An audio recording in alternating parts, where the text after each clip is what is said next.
আমরা চলে এসেছি। আজ তোমরা আমাকে পার করে যে উপকার করলে তোমাদের সেই উপকারের কথা কোনোদিন ভুলবো না। ঠিক আছে যা পড়ো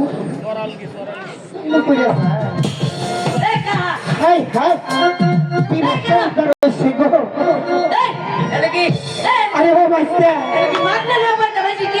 আরে শোন হেরে দেহারে তো করবে যা তোর তো বিয়া করবার ভাব না তেরা নিলে তো আর হবে যাও তাতে কাম হইছে বিপদটাও ধরে গেছে আমগর ভালো হইছে চল এবার তোর বিয়া করাম আরে যাবো এলে বউ আইবো কইরা হরে কৃষ্ণ হরে কৃষ্ণ।